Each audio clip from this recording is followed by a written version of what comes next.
परमात्मा परेशो गुरु परमात्मा परेशो गुरु परमात्मा परेशो गुरु परमात्मा परेशो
दरवर्षाप्रमाणे याही गुरुपौर्णिमेचा महोत्सव साजरा होत आहे आणि या महोत्सवामध्ये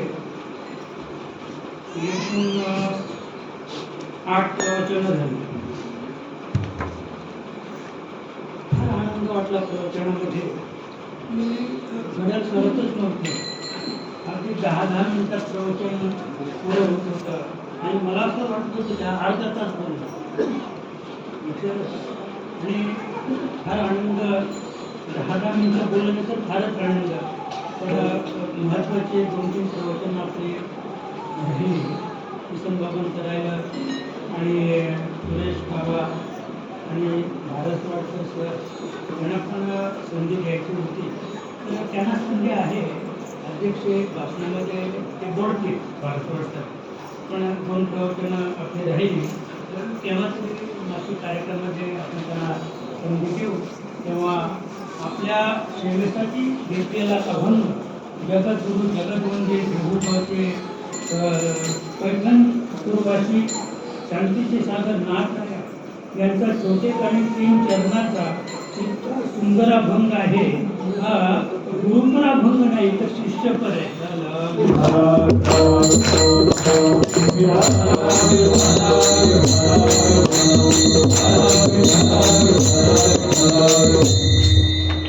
प्रस्तुत अभंगातून नाथ राया अखिल समाजाला अखिल जनतेला उद्देशून सांगताय.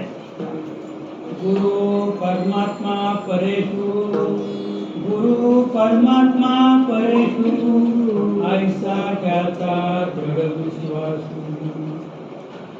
देव तयाचा अंकिला, देव तयाचा अंकिला, स्वये संचला त्याचे धनी.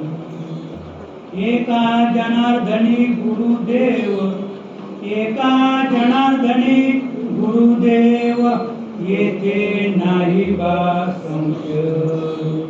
देव तयाचा अंकिला, देव तयाचा अंकिला, स्वये संचला त्याचे धनी. पांडुरंगा करुणाचार्या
पांडुरंगाला नमन करून आणि आजच्या आपल्या या अल्पशा कीर्तनच्या सेवेला आरंभ करू.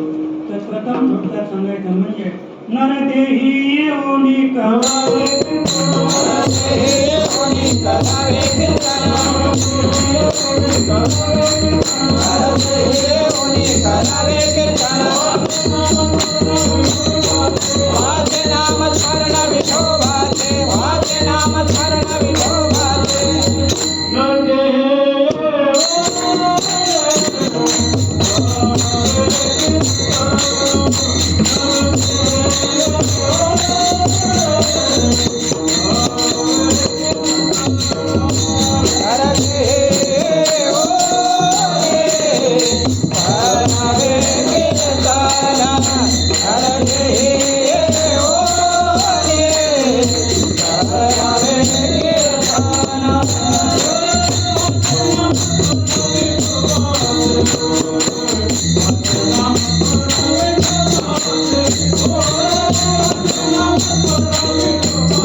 एकनाथ महाराज सांगतात नरदेही येऊनी करावे कीर्तन वाचे नामस्मरण तुकोबराय सांगतात कलियुगामध्ये करावे कीर्तन तेने नारायण देईल. तुकोबरायांचं आणि नाथ महाराजांचं वाङ्मयात फार अंतर आहे. तुकोबा सांगतात की कलियुगामध्ये करावे कीर्तन, कलियुगामध्ये करावे कीर्तन करावे, कोणी करावे, काय करावे, ज्याला अधिकार असेल त्याने करावे. पण नाथ महाराज त्याच्याही पुढे जाऊन सांगतात की नरदेही योनी करावे कीर्तन. कारण इतर योनीमध्ये कीर्तन करण्याचं ज्ञान किंवा इतर योनीला भगवंताचं नामस्मरण भजन करण्याचं तो अधिकारच नाही असं म्हटलं तरी चालेल. कारण ते ज्ञान इतर योनीमध्ये दिलंच नाही. ते फक्त एक मनुष्य द्यायला आहे. आणि म्हणून नाथ महाराज अगदी मनुष्य प्राण्याच्या मस्तकावर हात ठेवूनच सांगतात की नरदेहाला आलास ना, आता कीर्तन कर.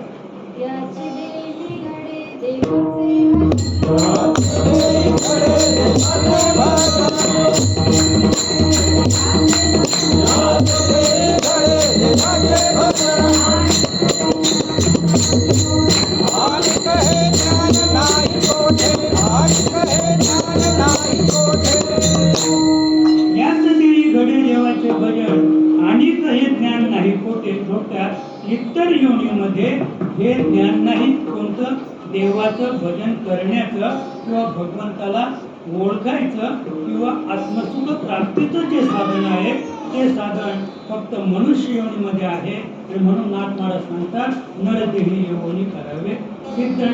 असे नाथ महाराजांचाच आपल्या श्रीचे अभंग का घेतला तर जेव्हा भगवंत माऊली ज्ञानोबारायांच्या रूपाने अवतरित झाले धर्म रक्षणासाठी, धर्म रक्षाया कारणे साधू होता ती अवतीर्णे. म्हणजे माऊली ज्ञानोबाराया साधूच्या रूपाने जेव्हा अवतरित झाले, पण त्यांचा योग असा होता की त्यांचे मोठे भाऊ त्यांचे गुरु होते. आणि निवृत्ती दादांची गहिनीनाथ गेली कित्येक वर्ष गुहेमध्ये वाट पाहत होते. सुरीत वाट पाहत होते. आणि कर्मधर्म संयोगानं ही 4 भावंड त्र्यंबकेश्वरच्या यात्रेला गेली आणि ब्रह्मगिरीला प्रदक्षिणा करत असताना त्यावेळेला फार जंगल असेल मोठं. त्या जंगलामध्ये एक वाघ त्यांच्या पाठीमागे लागला आणि 4ही भावंड सैरा वैरा पळत सुटली. कोण कुठे गेला कोणाचा कोणाचा तपास नाही. पण काही काळाने 3 भावंड एकत्र आली. सोपान काका, माऊली ज्ञानोबराया, मुक्ताबाई ही 3 एकत्र आली. पुढे पाहतात, मागे पाहतात, पण दादा नाही. का तर वाघाने या तिघांना सोडली. त्यांना तिघांची गरज नव्हती त्या वाघाला, बरं का. त्या वाघाने फक्त पाठबळ म्हणजे पाठराखी कोणाची केली, निवृत्ती दादांची. दादा पुढे पळतात, वाघ पाठीमागे अगदी आवाज देत घेऊन राहिलेले. पळता शेवटी संरक्षणासाठी एका गुहेत दिसले आणि त्यांनी जसं गुहेत प्रवेश केला तसं वाघ अदृश्य झाला. वाघ तिथे त्याच्या पुढे समाधिस्थ होता गहिनीनाथांच्या रूपाने. आणि हे अतिशय घाबरून पळत धाबा टाकून तिथे त्या समाधीस्थानाजवळ गेले. तिथे गेल्यानंतर त्या समाधीस्थानातून उत्थान पाहून गहिनीनाथ सांगितले, अरे बाळा, तुझीच वाट पाहतो. मला हे सांगायचं की म्हणजे अगदी ज्याला आपण नवनाथ म्हणतो, अगदी ही जी मालिका आहे ही प्रकाश संप्रदाय, नाथ संप्रदाय नाही, हा प्रकाश संप्रदाय आहे. आणि प्रकाश संप्रदायाची सुद्धा जी तिकडनं वरून आलेली जी मालिका आहे ती अशा स्वरूपाची आहे. नवनाथ हे प्रकाश संप्रदायामध्ये मोडतात आणि अगदी माऊलीपर्यंत हा प्रकाश संप्रदाय आलेला आहे. नंतर माऊलीच्या पुढे म्हणजे गहिनीनाथ, निवृत्तीनाथ आणि खरं म्हणजे ज्ञाननाथ पाहिजे होते, पण ते ज्ञाननाथाऐवजी काय झाले, ज्ञानेश्वर झाले. आणि वारकरी संप्रदायाचा त्यांनी उद्धव केला. त्याच्या पुढे बरेच त्यांचे शिष्य संप्रदाय किंवा अनेक अधिकारी पुरुष पुढे होऊन गेले. त्याचप्रमाणे हंस मालिका जिला म्हणतात, ज्याला आत्मउन्नतीची मालिका म्हणतात, ज्याला आनंद संप्रदाय म्हणतात, तो संप्रदाय तुमचा, आमचा, सर्वांचा, अखिल जगताचा आणि 1 नंबरचा तो संप्रदाय. 4 संप्रदायांपैकी आनंद संप्रदाय, स्वरूप संप्रदाय, चैतन्य संप्रदाय आणि प्रकाश संप्रदाय या 4 संप्रदायामध्ये अग्रगण्य नाव कुणाचं असेल तर त्याला आनंद संप्रदाय म्हणतात.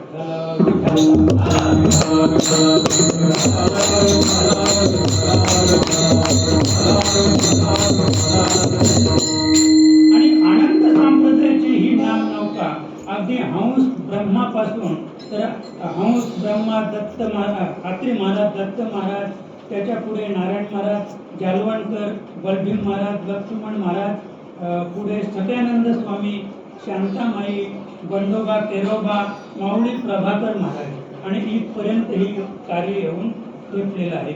आणि रामदासने सांगितलं की हे जसंच्या तसं, जसं वरून आलं तसं इथपर्यंत पोहोचलं आणि इथून पुढे सुद्धा हा भक्तीचा डांगोरा जसा वरून आलेला आहे तसाच वितरित केला जाईल. कारण माऊलीचा आदेशच तसा आहे की मला माझ्या माऊलीने जसं दिलंय, की जसं दिलंय तसं शिष्याला सुद्धा देव करेन असं आहे. आणि याच्यात अजिबात गफलत करता येत नाही. आणि गफलत केली तर त्या गुरुला पुन्हा जन्म घ्यावा लागेल असं आहे. आणि जन्म घ्यावा लागू नये म्हणून सद्गुरूने आपल्या जीवनात शिष्याच्या बाबतीत कोणत्याही प्रकारची गफलत करू नये.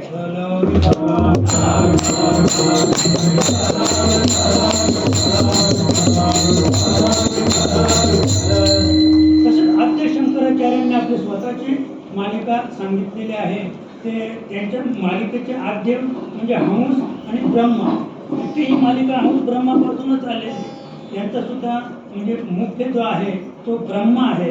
आणि ब्रह्मा हा कृतयुगामध्ये त्यांनी कार्य केलं. ब्रह्मदेवाचं कार्य कृतयुगात होतं. कृतयुग संपल्यानंतर त्रेतायुग लागलं. त्रेतायुग युगामध्ये वशिष्ठ मुनी त्या पदावर होते, गुरुपदावर वशिष्ठ मुनी. त्रेतायुग संपल्यानंतर द्वापार युग आलं. द्वापार युगामध्ये व्यास मुनींनी ते कार्य केलं. ते गुरुपदावर कोण होते? व्यास होते. आणि कलियुगामध्ये व्यासांचे शिष्य शुकमुनी, त्या शुकमुनींनी गौडपादाचार्य म्हणजे थोडक्यात आद्य शंकराचार्यांच्या आजोबा, म्हणजे नात्याने आजोबा नाहीत बरं का, पारमार्थिक सत्यच नाही. तर गौडपादाचार्य हे शुकमुनींचे शिष्य आणि शुकमुनी हे व्यासांचे शिष्य. असू दे, आपल्याला मोठा विचार नाही करायचा, कारण व्यास जेव्हा जन्माला आले, शुकमुनी जेव्हा जन्माला आले तेव्हा व्यासांनी त्यांना सांगितलं की राजा जनकाला शरण जा. म्हणजे खरं म्हणजे शुकमुनींचा खरा गुरु कोण आहे? राजा जनक असं. पण आता इथे आद्य शंकराचार्य सांगतात, आपल्याला संशय घ्यायचीच गरज नाही. आद्य शंकराचार्य सांगतात की व्यास मुनींचे शिष्य शुकमुनी, शुकमुनींचे गौडपादाचार्य, गौडपादाचार्यांचे गोविंद यती, गोविंद यती आणि गोविंद यतींचे आद्य शंकराचार्य हे त्यांचे शिष्य. आणि त्याच्यानंतर आता आचार्य स्वरूपानंद शारदा पीठाचे प्रमुख आहेत आणि त्यांचा नंबर आहे 78वा. हे आद्य म्हणजे शंकराचार्य हे 78वे आहेत. आद्य शंकराचार्य गेल्यानंतर हे जे 4 पीठं आहेत त्या पीठांचे जे अधिपती आहेत त्यांच्या पुढे शंकराचार्य ही संज्ञा आहे बरं का. मग शंकराचार्य स्वरूपानंद आता शारदा पीठाचे ते अधिकारी आहेत, स्वरूपानंद त्यांचं नाव आहे असं. पण ते त्या पीठं 78वे, म्हणजे आतापर्यंत आद्य शंकराचार्यानंतर 77 त्या पीठाला म्हणजे अधिकारी होऊन.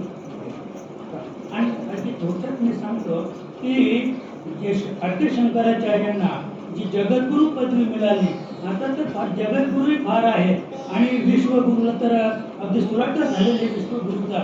कोणी 108 म्हणतो, कोणी 1008 म्हणतो. पण 1008 म्हणजे काय, 108 म्हणजे काय ते त्यांना आपण विचारा.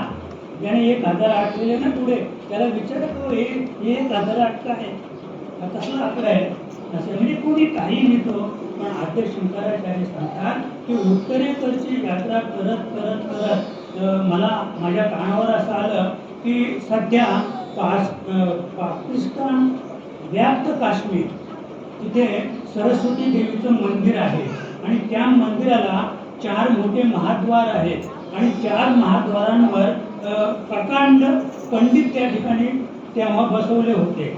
आणि प्रत्येक पंडिताकडं एकाकडं ऋग्वेद, एकाकडं सामवेद, एकाकडं अथर्ववेद आणि एकाकडं यजुर्वेद, असे 4 वेदांचे ते प्रकांड पंडित होते. आणि आद्य शंकराचार्य तिथे पोहोचेपर्यंत काही हजारो वर्ष गेली होती. पण आता त्या प्रकांड पंडितांना हरवून त्याचे सोन्याचं सिंहासन होतं. त्या सिंहासनावर अद्याप कोणी अधिकारी पुरुष जन्माला आला नव्हता. आणि जो कोणी या 4 प्रकांड पंडितांना जिंकून विजयी होईल त्याचा अधिकार त्या सुवर्ण सिंहासनावर बसून आणि मग ती सरस्वती देवी ती जाहीर करणार होती की हे जगद्गुरू, हे जगाचे गुरु आहेत. तर हे आद्य शंकराचार्याने कानामात ऐकलं तुझं इथे असा प्रकार आहे. आणि जिथे जिथे त्यांना जे जे कानावर आलं की ते मंडन मिश्र आहे आणि तो जगाला हरवून राहिलेले, जे जे हरवून राहिले, जे जे वादामध्ये जिंकण्यासाठी वाट पाहत आहेत, अशी वाट पाहणाऱ्यांची वाट लावण्यासाठी आमचे आद्य शंकराचार्य जन्माला आले होते. जे वाट पाहत होते त्यांची सगळ्यांची वाट आणि आद्य शंकराचार्यांनी वाट लावली सगळ्यांची. आणि म्हणून जेव्हा ते तिथे गेले तर 4ही महाद्वारांवर 4घांनाही त्यांनी काय केलं, हरवले, पराजित केले आणि विजय प्राप्त केला. आणि जेव्हा आतमध्ये प्रवेश केला तर सरस्वती देवी प्रसन्न चित्ताने त्यांना हाताला धरून घेऊन मला पाठीवर हात धरून चला आणि त्या सिंहासनावर बसवलं आणि तिने जाहीर केलं की हे कोण आहे, जगद्गुरू आहे. म्हणजे जगद्गुरू पदवी सुद्धा तशी प्राप्त होणार नाही. आणि संपूर्ण जग जिंकलं, ज्याप्रमाणे राजा सिकंदर होऊन गेला. राजा सिकंदराने सुद्धा सगळं जग जिंकलं. जग जिंकलं तर स्वतःला जिंकता आलं नाही. सिकंदराने जग जिंकलं पण स्वतःला जिंकता आलं नाही, स्वतःला मरावंच लागलं. तसं आद्य शंकराचार्याने पारमार्थिक सत्तेतून संपूर्ण जग जिंकलं आणि स्वतः सुद्धा विजयी झाले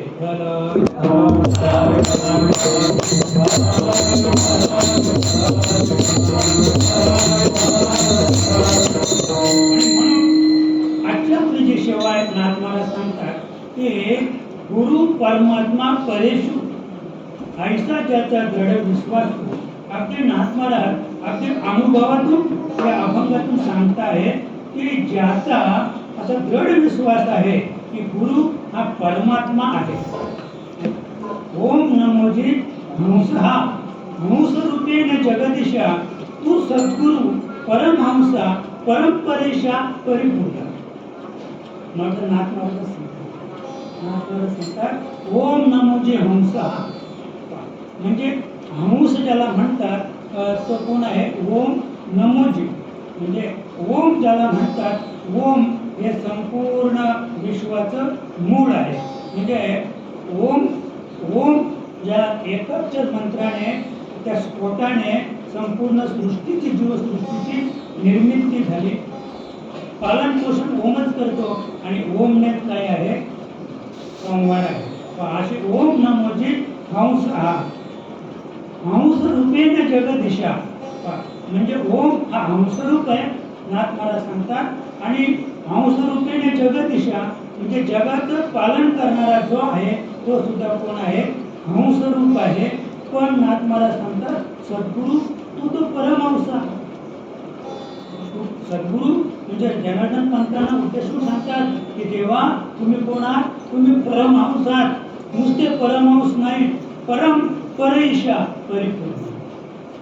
जो परईश आहे भगवान परमात्मा आहे त्याच्याही पेक्षा तुम्ही ईशा त्याच्याही पेक्षा तुम्ही मोठे आहात. आणि तेच नाथ महाराज सांगतात की गुरु परमात्मा परईश म्हणजे सद्गुरु जो आहे तो कोण आहे परमात्मा म्हणजे जगाची उत्पत्ती करणारा जगाला पालन पोषण करणारा जगाचा संहार करणारा अशी जी एकमेव एक शक्ती आहे बरं का. त्या शक्तीला परमात्मा म्हणतात.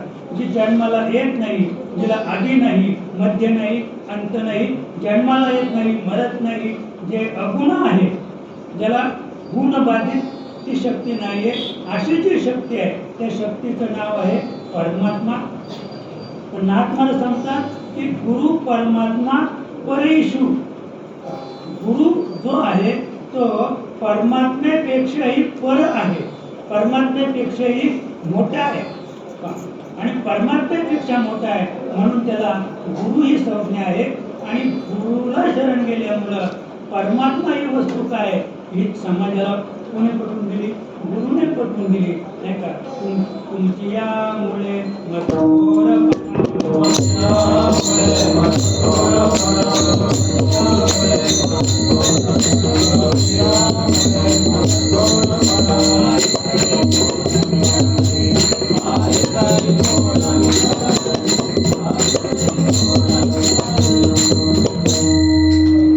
जेव्हा पंढरपूरचे पांडुरंगराया नामदेवाशी संभाषण करत असताना नामदेवाला मोठेपणा देतो.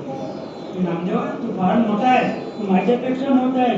नामदेव म्हटले तेव्हा असं कसं म्हणता तुम्ही तर तुम्ही जगत चालक शक्ती आहे तुम्ही आमच्याही मोठे आहात. तेव्हा देव सांगतो अरे तुमची यामुळे मदत होणंपणा नाही ते कोण विचार. म्हणजे देवाचा जो डांगोरा चाललेला आहे परवा लाखोनी समाज पंढरपुरात जो होता त्याचं कारण काय आहे तर संतांनी देवाची ओळख करून दिली की द्वारकाधीश भगवान परमात्मा सध्या कुठे आहे पंढरपुरात आहे. हे कोणी सांगितलं हे नाथांनी सांगितलं माऊलीने सांगितलं तुकोबराने सांगितलं आणि नामदेवाने सांगितलं. म्हणून आज समाज लाखोनी त्या ठिकाणी हजर आहे. आता तिथे काल्याचा कार्यक्रम आता चालू असेल तिथे आता काल्याचा कार्यक्रम आहे. वारकरी सगळे गावाला आलेले आहेत. काल्याच्या कार्यक्रमाला कोणी शिल्लक राहिलेला नाही फक्त देव आहे आणि त्याचे काही बोटावर मोजण्यासारखे भक्त आहेत.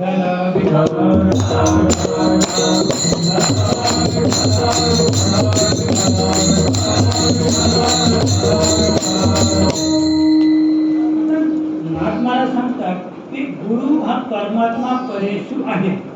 म्हणजे गुरु हे जे पद आहे हे परमात्म्यापेक्षा परमात्म्यापेक्षा मोठा आहे ऐसा ज्याचा दृढ विश्वास. आता हा विश्वास कोणी ठेवायचा आहे? जे साधक आहे नाही का, जे भक्त आहे, जे वारकरी आहेत, जे गुरुचे दास आहेत. ऐसा ज्याचा दृढ विश्वास, ज्याचा दृढ विश्वास असा असेल की गुरु हा परमात्मा परेश आहे. नाथ महाराज सांगतात देव तयाचा अंकिला. नाथ महाराज सांगतात की असा ज्याचा विश्वास गुरुवर आहे, अशी धारणा ज्याची गुरुविषयी आहे, देव तयाचा अंकिला. देव त्याच्या अंकित आहे. म्हणजे तो शिष्य, तो भक्त, भक्ताधीन भगवंत. भक्त अधीन भगवंत म्हणजे भगवंत परमात्मा भक्ताच्या अधीन आहे. भक्त सांगेल तसा वागतो.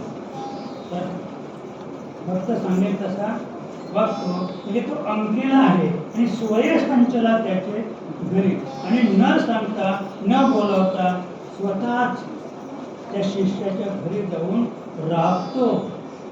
भगवंत स्वतः त्या ठिकाणी जाऊन शिष्याच्या घरी जाऊन राबतो. कोणाच्या? गुरु परमात्मा परेशु. ऐसा ज्याचा दृढ विश्वास, ज्याचा दृढ विश्वास आहे तिथे भगवंत त्याचं अंकित आहे आणि तिथे जाऊन तो स्वतः त्याची सर्व काम करतो. तैसे ते माझे कलत रे जाणीजे आणि तयाचेने न लाजे, तयाचेने मी. तैसे ते माझे कलत रहे जाणीजे.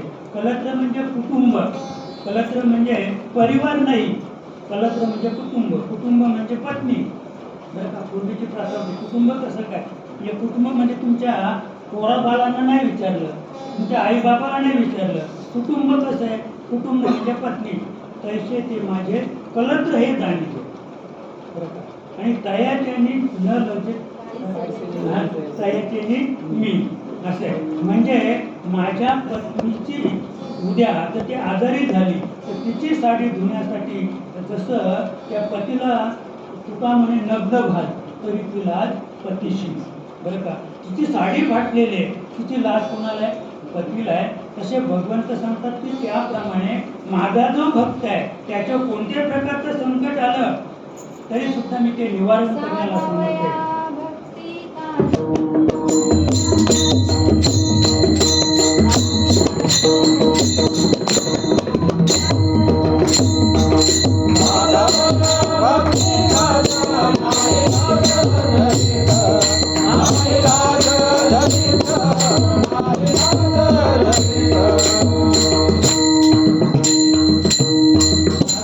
भक्ती काज नाही लाज. आपण लाज या शब्दाचा विचार केला तर चोखोबांच्या पत्नीचं बाळंतपण केलं. चोखोबांच्या पत्नीचं भगवंताने पांडुरंगाने बाळंतपण केलं. अगदी नीच काम केलं. आम्ही तिथे 12 वर्ष पाय सुद्धा ठेवू शकत नाही. सुयार आहे जिथे आम्ही पाणी पित नाही, जिथे आम्ही जेवण करीत नाही, तिथे स्वतः भगवंत जाऊन त्या चोखोबांच्या पत्नीचं बाळंतपण केलं. चोखोबाची बहिणा झाली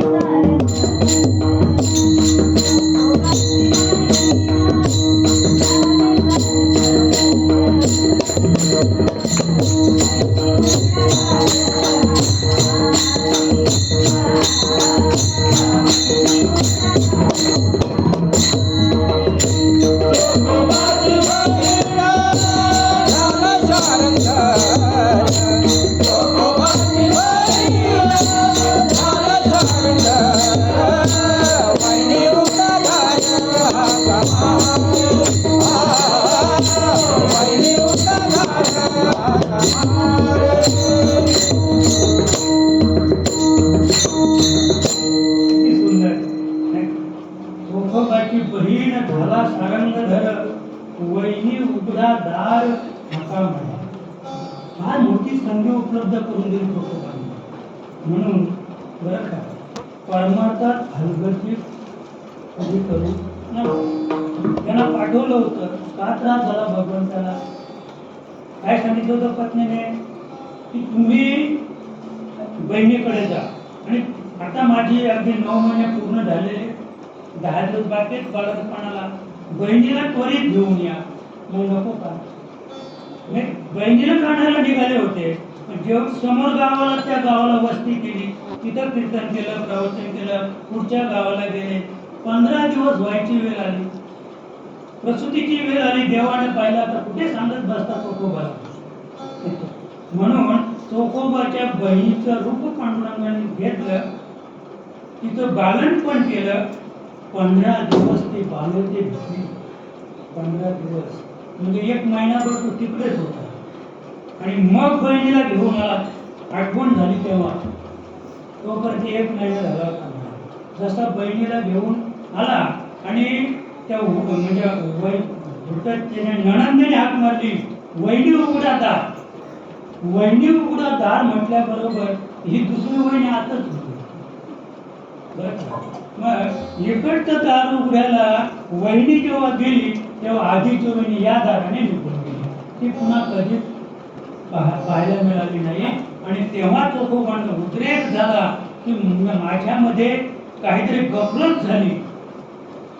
गफलत झाली म्हणून पंढरपूरच्या पांडुरंग परेशाला या ठिकाणी यावं लागलं आणि एवढं नीट काम करावं लागलं. मला हे सांगायचं. आणखी आपण पुढे गेलो तर अभिमन्यूची पत्नी उत्तरा, हे तर काही विशेष नाहीये चोखोबाचं, पण उत्तराच्या पोटामध्ये जो अभिमन्यूचा राजा परीक्षितीचा गर्भ वाढत होता आणि अश्वत्थाम्याने ब्रह्मास्त्र सोडलं की संपूर्ण पांडव कुळाचा काय करायचंय, विनाश करायचंय. आणि म्हणून जेव्हा तिच्या पोटामध्ये 10 व्हायला आग व्हायला लागली आणि त्यावेळेला तिने पांडुरंगाचा भगवान श्रीकृष्णाचा धावा केला आणि स्वतः भगवंत त्या ठिकाणी अगदी म्हणजे गर्भात जाऊन त्या बाळाचं रक्षण केलेलं आहे. परीक्षितीचं रक्षण गर्भात जाऊन केलेलं आहे. इतकं महान काम भगवंत करून राहिलेलं आहे. पण आपला विश्वास एवढा पाहिजे, अभंगाचं पहिलं गुरु परमात्मा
गुरु परमात्मा परेशु ऐसा ज्याचा दृढ विश्वास नाथमाला सांगतात.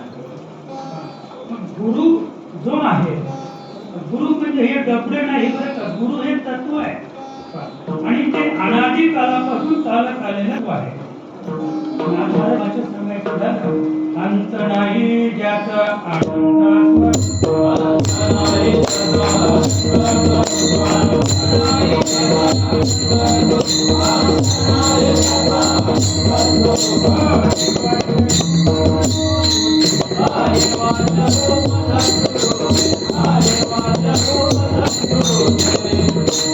नाथमाला सांगतात की ज्याला आपण गुरु म्हणतो, सद्गुरु म्हणतो, तो कसा आहे नाही का? अंत नाही ज्याचा, अनंत स्वरूप. सद्गुरूचा अंतच लागणार नाही. ज्याला किती ज्ञान आहे नाही का, किती ज्ञानी आहे हे सांगताच येणार नाही. अंत नाही त्याचा, किंवा तो किती मोठा आहे किती छोटा आहे हे सुद्धा म्हणजे त्याचे कोणत्या प्रकारे आपल्याला मोजदार करता येणार नाही. त्याला गुरु म्हणतात. गुरु शब्दाचा अर्थच विशाल आहे, मोठा आहे नाही? त्याला आपण व्यास म्हणजे विशाल मोठा, तसं गुरु शब्दाची तीच व्याख्या आहे.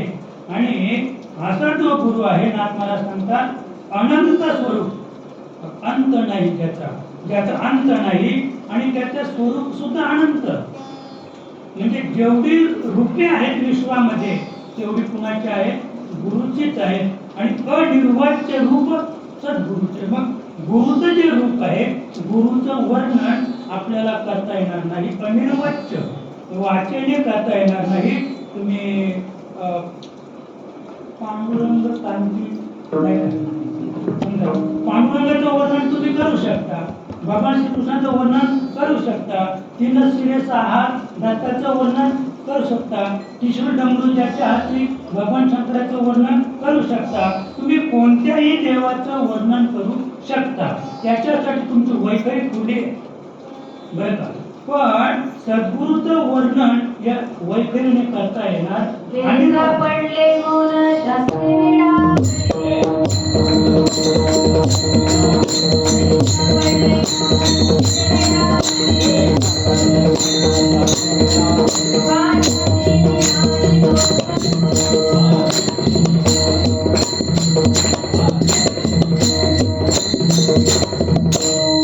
नाथमाला सांगतात वेगा पडले मौन. मात्र इथे अनिर्वाच्य झाल्यामुळं आता जे संत मंडळी, जे ऋषी मुनी, जे महात्मे होते ते वेदांकडे गेले. वेदाला विचारलेलो सद्गुरू कोण आहे आणि सद्गुरू कसा आहे, तर त्याने वर हात केले. वेदाने बाह्या उभारल्या, वेद साह्य उभारले बाह्या सदा, त्याने हातच वर केले. वेदा पडले मौन. मग सहा शास्त्रांकडे गेले तर शास्त्रे वेडीच झाली विचार करून करून. म्हणजे थोडक्यात ते विचाराने शास्त्र वेडी झाली, तशी विचाराने माणसं सुद्धा वेडी होतात. विचाराने नाही बरं का, अविचाराने. शास्त्रे ही विचाराने वेडी झाली. म्हणजे थोडक्यात सांगतो की शास्त्रांना गुरु कळत होता, शास्त्रांना गुरु कळत होता. आणखी जवळ येऊन सांगतो, प्रभू राम, लक्ष्मण आणि काही मंडळी एके ठिकाणी बसली होती. सीतामाई आणि तिच्याबरोबर काही सख्या होत्या. जेव्हा ते वनवासाला निघाले तेव्हा तर सीतामाईला त्या काही सख्या, त्याने राम पाहिला नव्हता. म्हणजे तुझा नवरा कोणता, तुझा नवरा कोणता? तर मग पहिल्यांदा एक दाखवला, हा का तुझा नवरा? तर ती नाही म्हटली. मग त्याच्या पुढचा तो आहे का, तर नाही म्हटली. त्याच्या पुढचा तोही नाही, पुढे तोही नाही. मग जेव्हा प्रभू रामाकडे बोट गेला तेव्हा तिने मान सुद्धा हिलवली, काहीच म्हटली नाही ती. म्हणजे तिला सांगताच आलं नाही की तोच माझा नवरा आहे किंवा तोच प्रभू राम आहे. मग तिला माहीत नव्हतं का तो कोण आहे. सीतेला माहीत होता की हाच माझा पती आहे, पण माझा पती आहे ही ती मुखाने सांगू शकली नाही किंवा खून सुद्धा करू शकली नाही. तसं शास्त्रे वेडावली, विचाराने वेडावली आणि म्हणून ती काही बोललीच नाही. म्हणजे त्यांना माहित होतं गुरु कसा आहे, गुरुचं तत्व काय, गुरुची शक्ती काय. पण या वाचाडी सांगायची कशी? इतकं महान तत्व आहे तर शास्त्र त्याच्याच श्वासातून निर्माण झालेले आहे. म्हणून ती शास्त्र गुरुचं वर्णन करू शकत नाही. आणि आपण अविचाराने मेंटल होतो, नाही का? अविचाराने आपण मेंटल होतो. काय तर विचार करू, अरे विचार नाहीच केलास तू. विचार त्याला म्हणतात सारासार विचार.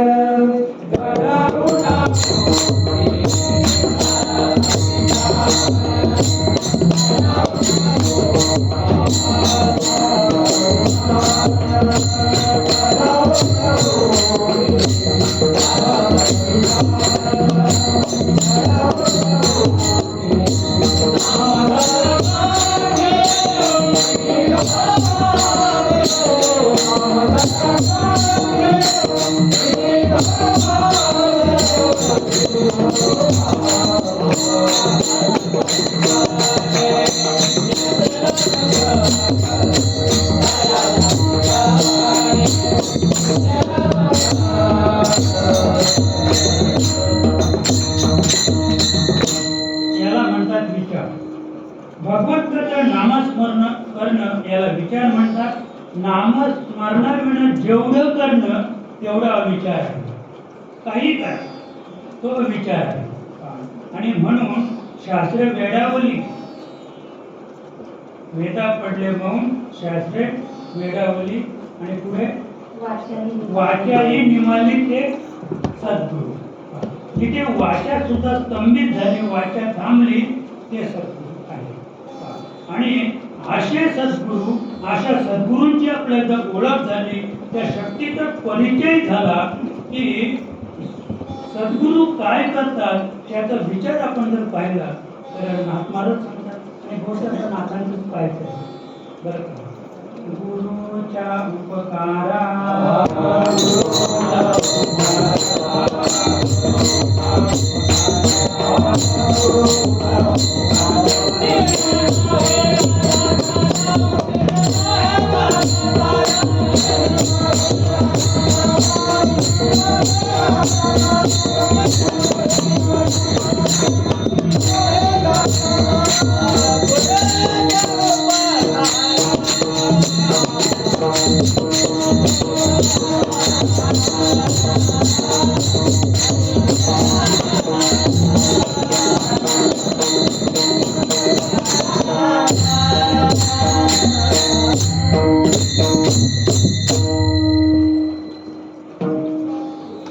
पहिले उपकार सांगू मी काही न करी बाप आणि माई.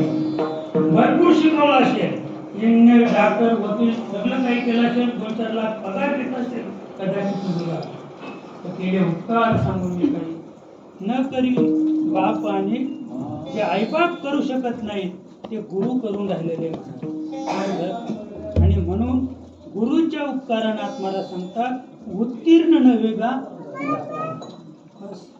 इथे समजा एखादा मुलगा शिकवला, मुलगी शिकवली, तिने तिच्या आईला किंवा बापाला पाणी पाजलं म्हणजे ते उत्तीर्ण झाले. मृत्यूच्या वेळेला शेवटच्या वेळेला पाणी पाजलं, उत्तीर्ण, म्हणजे त्याच्यातून ते मुक्त झाले.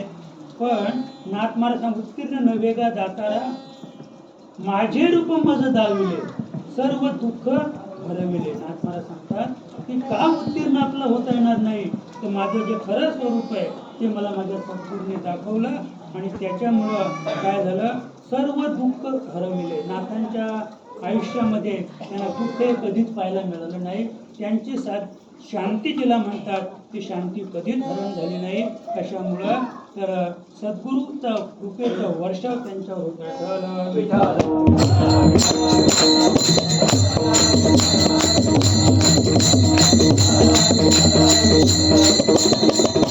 पुढे आपण त्यांचा विचार केला तर सद्गुरूने माथा घेऊन या हात उन्मणी साक्षात दाखविली. काय सांगतात नाथ महाराज की सद्गुरूने माथा ठेवून या हात. बरं का, तरी लोक काय म्हणतात म्हणे असं कुठं असतं का म्हणे, काही तर म्हणजे जे महान गुरु आहेत, महान जे 1008 असतील, 108 असतील किंवा आणखी महंत वगैरे असतील, ते म्हणतात म्हणे, म्हणतात काय कानात सांगायचं असतं का म्हणे. हा उघडा मंत्र म्हणा रामकृष्ण असं आहे. मंत्र उघडा नाही, त्याला गुह्यतम गुह्यबीज म्हटलेलं आहे. नुसतं गुह्यही नाही तर गुह्यतम गुह्यबीज ते कानातच सांगितलं पाहिजे. आणि ते कानात सांगत असताना त्याच्या माथ्यावर हात ठेवला पाहिजे. नाथ महाराज सांगतात की सद्गुरूने माथा ठेवून या, उन्मणी साक्षात दाखविली, जागृती स्वप्न सुसुप्ती तुर्या आणि उन्मणी. उन्मणीच्या सुखा आत जनाबाई सांगते पांडुरंग भेटी देत. पांडुरंग तसा भेटणार नाही. पांडुरंग नुसती भेट नाही देत. जे उन्मणीच्या सुखात जे पहुडले ना त्यांचं काम पांडुरंग करतो. त्यांच्या घरी पांडुरंग राबतो. उगीच जनाबाईचे दलन दललं नाही, शेणी वेचले नाही, बरं का, भांडी कुंडी केली नाही, धुणं धुतलं नाही जनाबाईचं, उगीच नाही. ती उन्मणीच्या सुखा आत होती, बरं का. तर उन्मणी याचा अर्थ असा आहे की जागृती. जागृती म्हणजे सध्या ही स्थिती आपण कुठे होतो तर जागृतीत आहोत.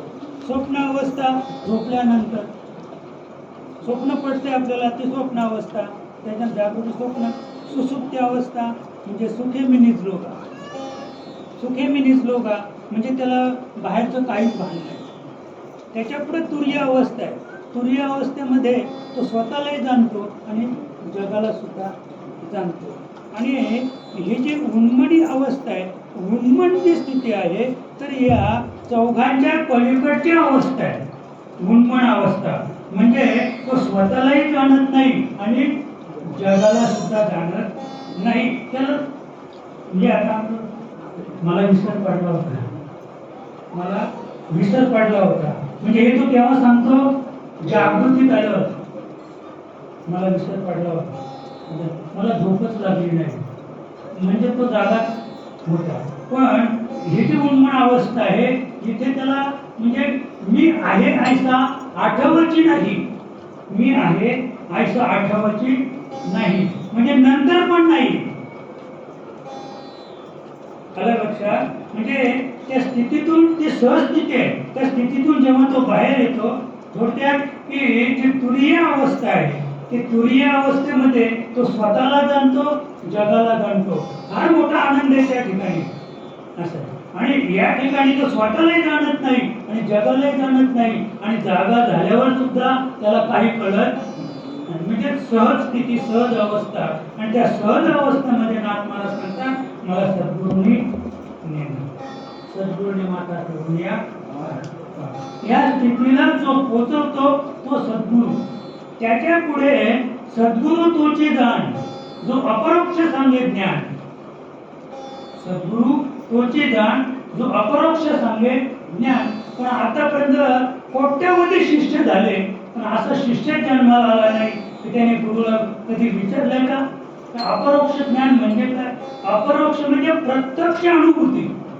अपरोक्ष ज्ञान म्हणजे प्रत्यक्ष अनुभूती काय, भगवंत काय, गुरु काय, परमार्थ काय, ज्ञान काय आहे याची प्रत्यक्ष अनुभूती येणे, बरं का. सद्गुरू तोची जाण, जो जो परोक्ष अपरोक्ष सांगे ज्ञान. आणि पुढे काय आहे परमपदी ठेवी असं त्याचं शेवटचं चरण आहे. असं देहत्रय निसून परमपदी ठेवी. सद्गुरू तोची जाण, जो अपरोक्ष सांगे ज्ञान, देहत्रय निसून परमपदी ठेवी. कमीत कमी वाटतंय या ओबीचा जरी अर्थ विचारला की देहत्रय काय आहे नाही. कारण स्थूल, सूक्ष्म आणि कारण हे तीन देह आहेत. या सद्गुरू तोची जाण या तिन्ही देहांचं निरसन करून जो महाकारणामध्ये घेऊन जातो. आणि महाकारण या तिन्ही देहांचा साक्षी आहे, बरं का. पण महाकारण तिन्ही देहांचा जरी साक्षी असेल तरी साक्षीचा साक्षी अतिकारण देव म्हणजे जो कोणीच नाही. हा साक्षी आहे म्हणजे ज्यांनी साक्षी केली म्हणजे तो आकारालाच आहे. महाकारण सुद्धा आकारात आहे. आणि जो अतिकारण म्हणजे जो निराकार आहे, जो काहीच नाही, तर त्याला अवंत शब्द आहे अतिकार म्हणजे अतिकारण. म्हणजे महाकारणात जो महाकारणाला जो साक्षी आहे तो कसा आहे, तो निर्गुण निराकार आहे. तो साक्षी नाही आणि असाक्षी नाही, तो तरी त्याला साक्षीला ठेवलेलं आहे. त्याला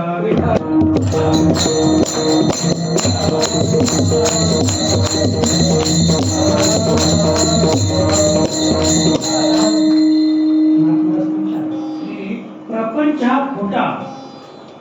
शास्त्रीय निवडीला शास्त्राने सांगितला, वेदांनी आपले सांगितलं की प्रपंच खोटा आहे, प्रपंच खोटा आहे. पण परी पाहिजे साक्षीला सद्गुरु. सद्गुरूंनी जर साक्ष दिली, सद्गुरु जर म्हटला की प्रपंच खोटा आहे, तर शास्त्राचं खरं ठरेल. अन्यथा शास्त्राची ही भाषा अवांतर आहे. ही भाषा कशी अवांतर आहे. आणि म्हणून साक्षीला सद्गुरू असेल, सद्गुरूने साक्ष दिली तर प्रपंच खोटा होऊ शकतो.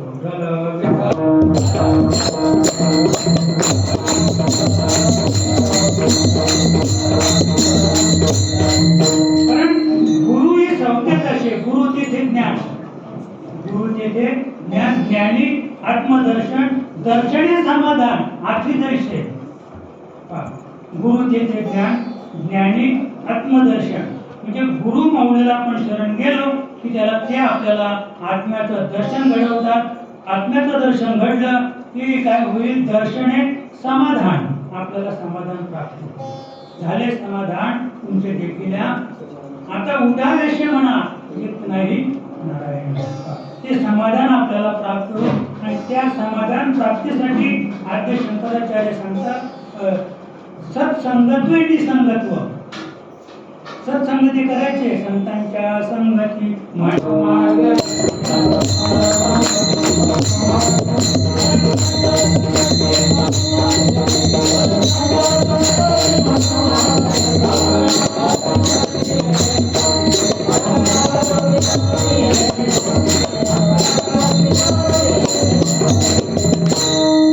संतांच्या संगती मनोमार्गगती, अकरावा श्रीपती येणे पंथे. म्हणजे सत्संगाने आपल्याला पांडुरंगाला प्राप्त करून घेता येईल, आकडता येईल. म्हणजे आद्य शंकराचार्य सांगतात सत्संगत्व निसंगत्व. बरं का, आपल्याला आयुष्यभर संगती करायची नाही. आद्य शंकराचार्य त्यांचा अनुभूतीजन्य अनुभव सांगतात सत्संगत्व निसंगत्व. संगत करता करता करता तुम्ही असंगाशी संग करता आला पाहिजे. सध्या आमचा जो संघ आहे तो संघाशी संघ आहे, संघाशी संघ आहे. आता निसंगत्व म्हणजे असंघाशी संघ, जे काहीच नाही. निसंगत्व, निसंगत्व निर्मोहम, निर्मोहत्व. निसंगत्व निर्मोहत्व म्हणजे जेव्हा आपण निसंगती करू तेव्हा आपला मोह जाईल. मोह जाईल. निर्मोहत म्हणजे निश्चलितत्व. तुम्ही निर्मोह झाला तर निश्चल तत्व तुम्हाला प्राप्त होईल. निश्चल तत्वे जीवनमुक्ती. आतापर्यंत रावणाला मुक्ती मिळाली, कंसाला मुक्ती मिळाली, चैत्याधिकांना, शिशुपाळाला, सगळ्यांना मुक्ती मिळाली. हे मुक्ती म्हणजे काय? मरणतेची मुक्ती. आणि ती मुक्ती कोणाची? पाखंड्याची. म्हणजे पाखंडी जनांची मुक्ती, मरणतेची मुक्ती. आणि ते कटू सत्य बोलतात, मेल्याशिवाय सुख मिळणार. म्हणजे सुख कुठे? मेल्यानंतर सुखाची प्राप्ती आहे. म्हणजे म्हणून जगतो तो का जगतो? ते मेल्यावर सुख मिळणारच आहे. आता किती दुःख भोगलं तरी हरकत नाही, आत्महत्या करायची गरज नाही, मेल्यावर सुख मिळेल. मला काय सांगायचं? जीवनमुक्ती.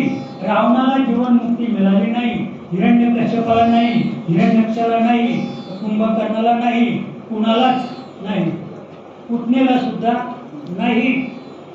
पुतनेला सुद्धा जीवनमुक्ती नाही, मुक्ती. बरं का, श्रीकृष्ण नामे कंसाची मुक्ती, जीवनमुक्ती नाही. जीवनमुक्तीसाठी निर्मोहम निश्चल तत्व, निश्चल तत्वे जीवनमुक्ती. पण ते जेव्हा आपण निश्चल होऊ सहज स्थितीला येऊ त्यावेळेला आपला जीवनमुक्ती प्राप्त होईल. आणि एकदा जीवनमुक्ती या पदाला आपण प्राप्त झालो की मग नाथमहाराज दुसऱ्या चरणात देवतया सांगिला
नाथमहाराज सांगतात देव दयाचा अंकिला स्वये संचला त्याच्या घरा किंवा घरी.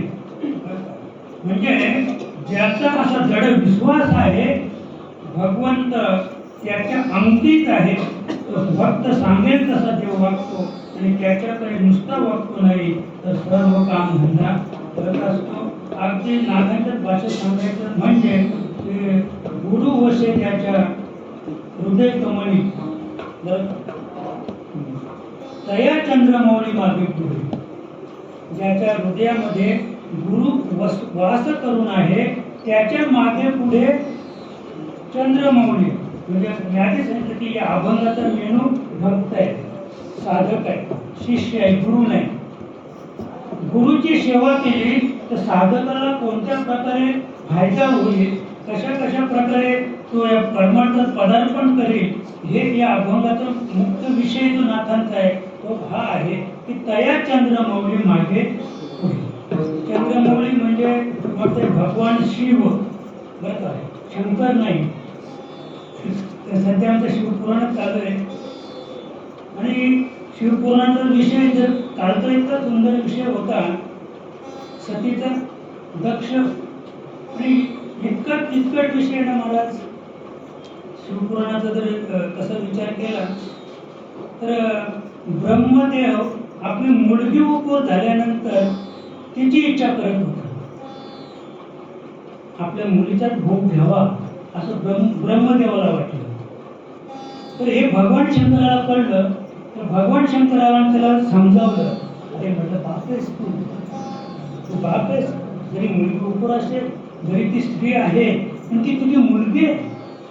ब्रह्मदेवाला अपमान वाटला, फार मोठा अपमान वाटला. म्हणून माझा अपमान केला, मी माझ्या मुलीच्या बाबतीत असं करणार होतो आणि याने माझा अपमान केला. मग त्याने ठरवलं हा संन्यासी आहे ना, हा घोसाड आहे, याला लग्नच करायला लागलं. मग दक्षाकडे गेला ब्रह्मदेव. दक्षाला सांगितलं की तुझ्याकडे जी सती म्हणून जी मुलगी आहे ना तिला तपश्चर्याला पाठव. 60,000 वर्ष तिने तपश्चर्या केली की भगवान शंकरासारखा मला पती मिळावा म्हणून. आणि ती इतकी रूपवान होती, ते रूप पाहिल्यानंतर भगवान शंकर पण वश झाले, कामातून झाले आणि त्या सती बरोबर विवाह केला.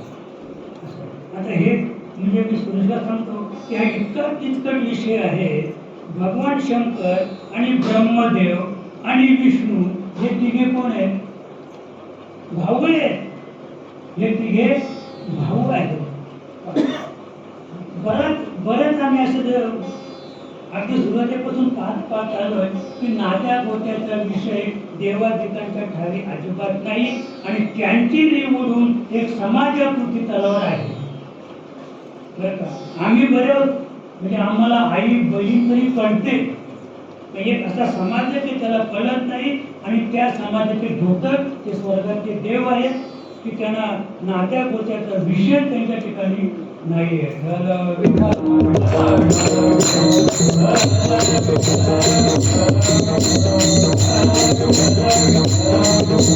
देवतायाचा अंकिला आणि अंकित झालेला देव आपण जे कलियुगाचाच विचार केला तर चोखोबाची धुरे उडली नाही का. आणखी गोरोबा काकांच्या मडकी घडवली. आमच्या आशिषताई सुंदर तो पूर्ण अभंगच बोलून जात होते. गुणसरीचं काही नेणे भगवंत तिष्ठे भाव भक्ती देखून द्या. म्हणजे साधकाची भक्ताची भक्ती पाहून भगवंत त्या ठिकाणी तिष्ठत राहिलेलं आहे की मी काहीतरी काम करावं, त्या भक्ताचं काहीतरी काम करावं आणि भक्त माझी भक्ती जो करतो, माझी सेवा करतो, त्या सेवेतून एक शून्य का होईना पण काही अंश का होईना पण उत्तरही व्हावं म्हणून भगवंताने कलियुगामध्ये मग ते सावत्या माळ्यातून भाजी खुरपायचं काम केलं. कबीराच्या मागावर शेले विणले. हे सगळं जे भगवंतांनी केलेलं आहे सदन कसं या मास विकू लागे असं. म्हणजे प्रत्येक जेवढे संत होऊन गेले प्रत्येक संतांच्या ठिकाणी एक एक खूबी आहे आणि त्या पद्धतीने भगवंताने गुणातून ऋणवी होण्यासाठी मुक्त होण्यासाठी भक्ता घरी घरी कामरे भक्तांच्याकडे भगवंताने काम केलेलं आहे. आणि म्हणून नागमाळा सांगतात की देव त्याचा अंकिला, ज्या भक्ताला देव म्हणजे गुरु कळला, ज्या भक्ताला गुरुची ओळख झाली. कारण गुरु सामान्य नाही आहे. सोहम स्वरूप दान न कळेची गुरु घे. सोहम स्वरूपाची ओळख करून घ्यायची असेल तर सोहम म्हणजे काय तर तू कोण आहेस. सोहम म्हणजे मी कोण आहे नाही का. सो अहम तो मी आहे, तो मी आहे. पण तो मी आहे बरोबर आहे पण न कळेची गुरु घे किंवा स्वरूप सोहम स्वरूप जाणावे गुरुमुखी ओळखावे. गुरुच्या मुखातून गुरुने सांगितल्याशिवाय आपल्याला ते करणार नाही. एवढं गुरुतत्व एवढं मान आहे. सद्गुरु भक्त जगत में दुख से छुड़ाने वाले. सद्गुरु भक्त जगत में दुख से छुड़ाने वाले भव सिंधु में कुटुंब के सांस है डुबाने वाले. किती सुंदर सांगतात, किती सुंदर सांगतात की सद्गुरु फक्त जगत में दुःख से छुड़ाने वाले. जगात फक्त एक सद्गुरु तत्व असं आहे की संपूर्ण विश्वाला दुःखाच्या खाईतून बाहेर काढेल. आणि भवसिंधू में कुटुंब के साहस आहे डुबाने वाले.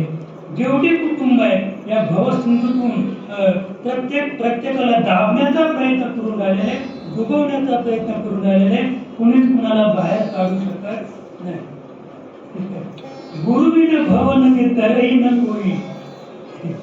काय सांगतात मला वाटतं एक कबीरांचं आहे. गुरुविन भव नदी तरही न कोई चाहे वीरांची शंकर सम होई. तो ब्रह्मदेव जरी असेल, भगवान महाविष्णू असतील, म्हणजे तुम्ही म्हणाल ते वीरांची म्हणजे ब्रह्मदेव आणि शंकर म्हणजे शंकर. विष्णूचं काही सांगितलं नाही, नाव नाही घेतलं विष्णूचं, पण सममध्ये विष्णू आहे. शंकर सम होई म्हणजे विष्णू असेल, भगवान शंकर असेल किंवा ब्रह्मदेव असेल, तुम्हाला या भवसागरातून कोणीही पार काढून नेऊ शकत नाही. बरं का. आता आमचे किसन बाबा नेहमी सांगतात अमृतानुभव नाही का, जीवपणाचे त्राशे यावया आपल्या दशे शिवई मूर्त कुशे जया जोशी येते. वीरांची शंकर सम होई भगवान शंकराला असं वाटलं, समजा आपण अगदी तारुण्यामध्ये आलेला मुलगा आहे, त्याला सांगा अरे फसलोय आम्ही फसलोय, लग्न करूच नको, ऐकेल का तो? नाही ऐकणार.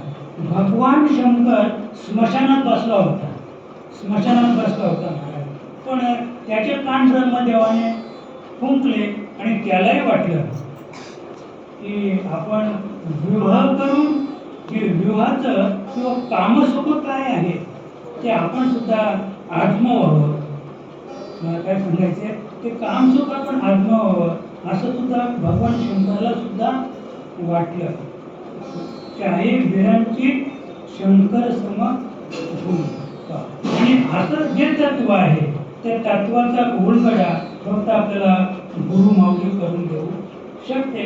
म्हणून गुरुतत्व हे श्रेष्ठ तत्व आहे, भगवान शंकरापेक्षा, भगवान विष्णूपेक्षा किंवा ब्रह्मदेवापेक्षा सुद्धा. गुरु परब्रह्मा एका जनार्दनी, गुरु परब्रह्मा तस्मै शरणं, सदामुखी तस्मै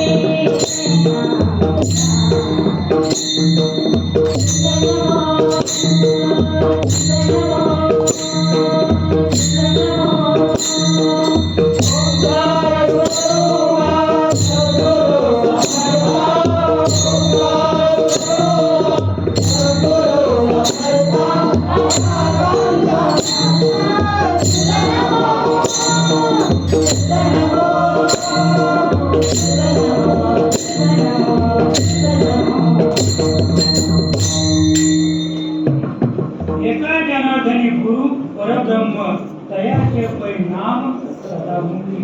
तयाचे पै म्हणजे गुरुचं नाव नाही बरं का, माऊली माऊली नाही, तुकाराम तुकाराम तुकाराम तुकाराम नाही, गुरुचे पै. गुरुने तुम्हाला जे दिलेलं आहे, जो बोध आहे, अनुग्रहामध्ये दिलेलं जे नाम आहे, त्या नामाचा उद्घोष करा बरं का. ते नाम आपल्याला तारून नेल्याशिवाय राहणार नाही. म्हणून जगामध्ये गुरु हे तत्व सर्वश्रेष्ठ तत्व आहे.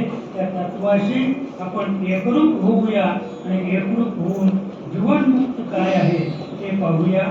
एकदा भगवंताचं भजन करूया.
Oh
एका जनार्दनी गुरु देव नाथमहाराज सांगतात येथे नाही बा संशय. नाथमहाराज सांगतात की गुरु हा देवच आहे. आपला विषय होता शिवपणाचे जीवपणाचे आणि त्रासे.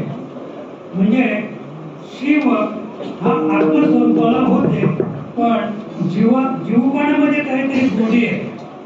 जीवपणा काहीतरी गोडे आनंद आहे, सुख आहे. म्हणून त्याने शिवपणा सोडला आणि जीवपणाला आला. जीवपणाला आल्यानंतर त्याने पाहिलं अरे इथे तर काहीच नाही, फसलो. बरं का, म्हणजे भगवान शंकर फसले. तर जीवपणा थोडक्यात सांगतो, शिव हे निर्गुण स्वरूप आहे. त्याचा महादेव हा जीवपणा आहे, त्याचा रुद्र हा जीवपणा आहे, शंकर हा त्याचा जीवपणा आहे. बरं का, म्हणजे हे इतके अवतार घेऊन तो फसलेला मग जीवपणाचे आणि त्रासे यावया आपल्या दशे. म्हणजे त्याची मूळ दशा शिव. पुन्हा शिवपणाला येण्यासाठी त्याने काय केलं, जया जोशी येते. म्हणजे शिवपणाला येण्यासाठी ज्याला मूर्त पुसायला गेला तो कोण होता, सद्गुरू. तर सद्गुरूचा विचार आपण केला तर 2-3 मिनिटं घेतो मी. बरं का, नाही ते जली बुडीचे. सद्गुरू कसा आहे, नाही ते जली बुडीचे. म्हणजे पाणी नाही आहे तिथे कुठून राहिले सगळी महापूर आहे. हा भवसागराचा महापूर आहे. या महापुरात आपण पण त्याच्यात बुडलेलो आहोत. इथे पाणी आहे का, बुडणे कशाला म्हणतात.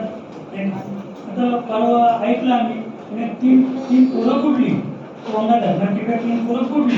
बुडली म्हणजे कुठे बुडली, ती मातीवर बुडली का पाण्यात बुडली. पाण्यात त्यांनी काहीतरी उद्योगाला पोहायला गेले, काही करायला गेले, पाण्यात बुडली. बुडणे हा शब्द पाण्याशी संलग्न आहे. पण पारमार्थिक सत्याचा विचार केला तर या ठिकाणी माऊली ज्ञानोबा सांगतात नाही ते जली बुडीचे.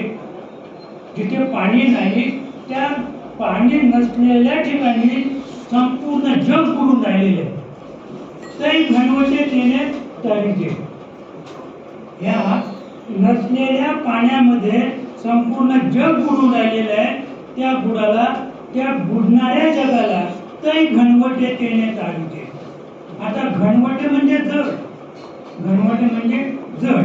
आता आपण व्यवहारिक सत्याचा जर विचार केला तर समजा माझं वजन आहे 50 किलो आणि याला 50 किलोचा दगड जर गळ्यात बांधला, घनवटे, आणि पाण्यात टाकला, सुंदर पोता येतोय मला, पण काय होईल, बुडीचे. पोता येऊन सुद्धा बुडावं लागेल. तरी घनवटे तेने तरीचे. असा पाण्याविना हे जग बुडून राहिलेलं आहे. त्या बुडणाऱ्या जगाला तारण्यासाठी घनवटे म्हणजे हा वजनदार. कोण वजनदार आहे, सद्गुरू हा वजनदार आहे की तो संपूर्ण एकटा संपूर्ण विश्वाला तारू शकतो. एवढा तो वजनी आहे की तो सगळ्यांना तारू शकतो. आता वजन म्हणजे काय, तर तराजूमध्ये वजन आपल्याला पाहता येतं. म्हणजे इथे काही पदार्थ ठेवायचा, इथे एक वजन म्हणजे किलोग्राम ठेवायचं. समजा 1 किलो वस्तू घ्यायची असेल तर जेव्हा ती वस्तूचं पाडं खाली होईल तेव्हा हे उचललं गेलं, नाही का. मग इथे घनवट आहे तर संपूर्ण विश्व एका बाजूला आणि एक सद्गुरू एका बाजूला, ते सुद्धा ते पारडं खाली गेलं नाही. त्याच्या पुढे सांगतो आणि जय करतो. सामर्थ्याचे निबिके शिवाचेही गुरुत्व जिंके, आत्मा आत्मसुख देखे परिसा जिये. माऊली सांगते की एवढं सामर्थ्य सद्गुरूच्या अंगी आहे की तो शिवाचेही गुरुत्व जिंके. इथे गुरुत्व म्हणजे अहंकार. शिवाला फार अहंकार होता, मी महादेव आहे. तुम्ही जर शिवपुराण वाचलं ना, तर शिवपुराणात म्हणजे फार म्हणजे ते शिवाची जी वागणी आहे फार अहंकारी आहे. मीच एक विश्वाचा करताय, मीच जन्माला घालतो, मीच पालन करतो आणि मी संवाद, माझ्यापेक्षा कोणी मोठा नाही म्हणून मी महादेव आहे, मी महादेव आहे. पण इथे ते जीवपणाचे त्रासे फसल्यानंतर मग सामर्थ्याचे बिके, मग गुरुचं सामर्थ्य त्याला तेव्हा कळलं शिवपणाचे म्हणजे शिवाचे गुरुत्व जिंकते. म्हणजे त्याच्याकडे जो अहंकार होता, जे गुरुत्व होतं, गुरुत्व म्हणजे मोठेपणा, तो मोठेपणा सामर्थ्य म्हणजे गुरुला शरण गेल्यानंतर तो मोठेपणा नष्ट झाला, त्याचा अहंकार नष्ट झाला आणि मग आत्मसुख देते परिसराची. मग त्याला त्या आत्म्याचं सुख गुरुने भगवान शंकराला प्राप्त करून दिलं. एवढं सामर्थ्य गुरुमध्ये आहे. ते म्हणून नाथ महाराज सांगतात की एकच जनार्दनी गुरु देव येथे नाईबा संशय. ज्ञानेश्वर माऊली